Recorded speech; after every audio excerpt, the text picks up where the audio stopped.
Гостин во Република ТВ е Рубен Смуратовски, уметнички раководител на Драмски театар. Веќе една година ја извршувате функцијата уметнички раководител на Драмски. Дали сте задоволни од досега сработеното? Како што нема да има ниту една улога со која што сум целосно потполно задоволен, што сум ја одиграл, така пак уште помалку ќе бидам да задоволен, морам да бидам искрен. Знам дека се потрудивме заедно со директорот Велјановски да направиме некои работи кои што може би биле направени, но не им било дадено поголемо значење и така натака, но знам пак дека има и многу работи кои што не стасавме да ги направиме. Само јас и на почетокот и сега истото ќе го кажам. Само едно нешто можам да ветам, дека честно ќе го работам тоа и дека ќе го посветам целото мое време на тоа. Што ќе направам, колку ќе направам, на крајот на крстот толку ми дал Бог. Има работи навистина со кои што сум исклучително среќен што ги направивме, но ќе повторам, има многу работи кои што заради илјада други работи, кои што зависат и од нас и кои што не зависат од нас, не се направени и се надевам навистина дека во следниот период барем дел од нив ќе се обидеме да направиме. Постојано на социјалните мрежи, преку своите статуси, објавувате интересни факти за представите на кои се на репертоарот. Зошто одбравте герила маркетинг? Многу едноставно, затоа што е без пари, затоа што е ефтино, зашто не чини ништо освен креативна некаква енергија, некаква желба да се направи добро за својата матична куќа, за фирмата за која што работам. Се останато чини пари.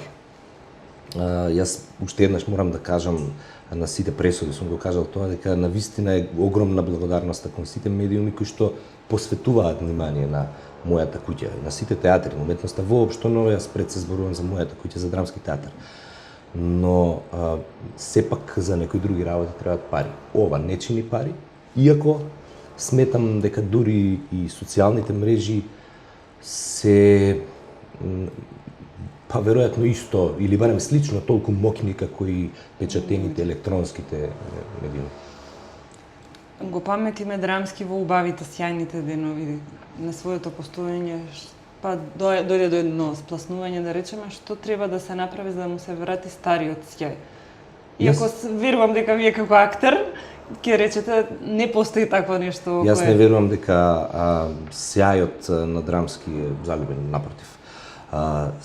Но сепак мора да погледнеме реално на работите. Значи, во најубавите, оние почетокот на 70-тите години, кои се најсјајните години на Драмски театар, мора да признаеме дека имаше само еден електронски медиум. Буквално еден. Имаше два печатени медиуми и колку помалку театри од колку што се сега. Публиката, театарската публика не кај нас. Во целиот свет е таа која што е. Немаш ти енормно голем број. Мораме да признаеме, театарот е сепак елитистичка уметност. Сега имаме многу повеќе театарски куќи. Имаме 80 на 100 електронски медиуми, телевизии, кабловски, вакви, онакви. Имаш илјадници културни настани во еден ист ден, а квантитетот на публиката која што ти и тие другите театарски се борат да ја донесат вечерта кај нив. Да се разбереме, на крај паметне ми е да ја намалам вредноста на она што Драмски во тие почетокот на 70-тите години го направила. Благодарение на нив, затоа се уште Драмски има на тие години, затоа се уште Драмски има голем авторитет, според мене најголем во македонската театарска култура. Но сепак не смееме да го занемариме овој факт дека сепак денес имаме многу настани навистина и треба да се изнајдат милиони други начини да се привлече публиката во театарот. Драмски не е преполн, но ниту една представа не е празна, напротив. За секоја представа има доволно публика да се одигра и да биде и што е најважно, нудиме квалитет. Во ова време не во ова време, од секогаш, значи дали уметникот и уметноста треба да бидат ангажирани? Да. не мора по секоја цена, нормално, но не сметам дека има нешто лошо во тоа. Негде прочитав некогаш скоро дека нели самиот крал си најмувал шутови да го критикуваат. Значи нема совршена власт, нема совршено владење, нема совршена опозиција, нема. Токму заради тоа уметникот е тој кој што мора постојано да боцка, да ги поправа работите кои што, барем според негово гледање, не се такви како што треба да бидат. Токму заради тоа мора, барем според мене, да биде ангажиран уметникот и уметност. Има една анегдота во врска со тоа, уметност, ако не е ангажирана уметноста, тогаш уметност заради уметност. Тоа е нешто како да речеме Симит Погач, леп со леп, тесто со тесто. Вработивте нови актери, ликовни уметници, првпат и драматурзи. Што очекувате, каков нов бранд тие ќе донесат? Се надевам и веќе започна, барем во драмски, нова енергија, луѓе кои што се желни да своите идеи кои што ги имаат ги остварат, дали се добри или лоши ќе покаже нели времето, нормално, но пред се новите луѓе носат нова енергија, носат многу поголема желба за работа, затоа што сега треба да се докажат, да ги запознаеме. И тоа секогаш било така, од секогаш младите луѓе носеле некаква нова енергија. Да не ми дозволеле мене, моите постари колеги да влезам на работа, тогаш не мога да бидам на ово место сега што сум. Значи, што повеќе има нови млади луѓе кои што се вработуваат по театрите, тоа поголеми се шансите, создадени се предуслови за подобар краен резултат, а нашиот краен резултат е секако добар представа. Пред крајот на минатата година беше објавено дека приватен инвеститор ќе го гради новото здание на Драмски. Министерството за култура ја објави повик за пронаоѓање компанија со која ќе се воспостави договор за јавно-приватно партнерство. До каде е работата, што знаете?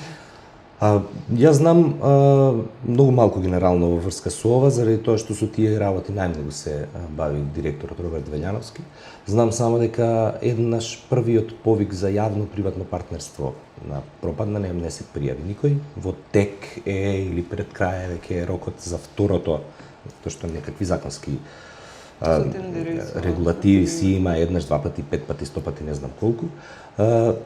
Убеден сум дека нема да се јави никој, вака искрен да бидам, заради тоа што барем досега во нашава држава јас не сум забележал, не сум се запознал, може би вие сте запознале, не знам, но јас не сум запознал некој човек кој што има многу пари, а многу го интересира уметноста. Ги интересираат некои други работи од каде што можат многукратно повеќе да си ги вратат парите. Театарот за жал не е профитабилен бизнис, со нивниот речник, да кажам, и не верувам искрено дека ќе се пријави некој. За волја на вистината ниту сакам да се пријави заради тоа што ова е моје лично мислење, нели? Тогаш државата би го преземала и би направила само театар, нема да биде некаков комплексен, културен и така натаму објект, туку ќе биде само драмски театар, онака како што заслужува нашата публика. А како е денес да се биде актер во Македонија? Не можам да говорам во името на сите актери. Не, Јас можам во моје име да кажам. Секој, знаете како, секој си е ковач на својата судбина. Секој си го одбира својот пат. Што мисли дека треба да прави во животот, каде да отиде, каков став да заземе, дали да заземе воопшто став, дали да критикува, дали да не критикува некого. Мене ми е значи има уште многу, ама ужасно многу работи кои што треба да се направат. Но верувајте, многу е подобра позицијата на актерот сега отколку од пред 10 на 15 години. Сега може би јас тоа го од моја гледна точка го кажувам заради тоа што сум 10 на 15 години поискусен и може би подобри роли сум направил, но сепак тоа е мојот впечаток. Повторувам, секој си го одбира патот за себе, секој си го прави она кое што смета дека треба во дадениот момент да го направи. најважната работа, сега може би е надвор од ова што го кажуваме, но најважната работа која што ние актерите мораме да ја разбереме е дека независно кој за кого е, кој каков став зазема, не смееме да забораваме дека утре ќе застанеме на истата сцена, таму каде што исклучиво ни е работата, ќе мора да бидеме повторно партнери, дали ќе мора да се сакаме, дали ќе мора да се мразиме, дали ќе мора да сме брат и сестра, дали ќе мора татко и син и ќерка или што и да е.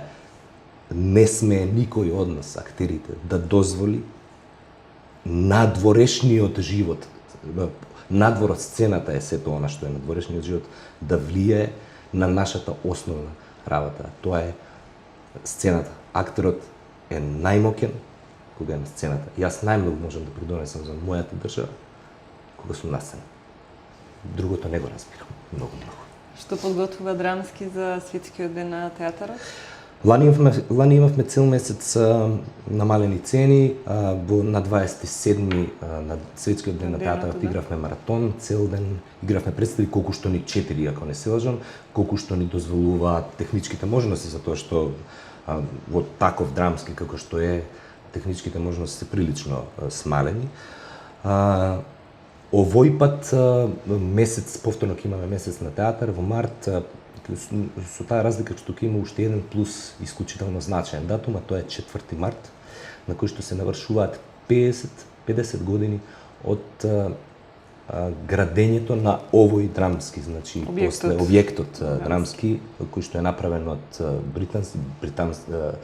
британски средства после земјотресот. Значи на 4 март ќе прикажеме еден документарец кој што се правеше за драмски театар, ќе има една свечена академија, ќе има вечерта представа, како и нормално, како и секој ден, но тогаш ќе биде малку поразлична затоа што е во слава на тие 50 години, затоа што ќе биде посебна представа?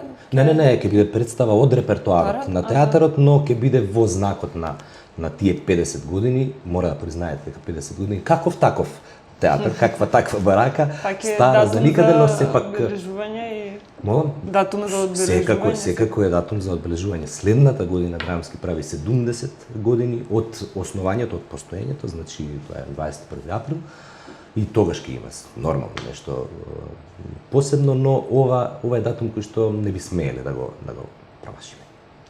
Рубенс, ти благодарам за гостувањето. Благодарам јас нас.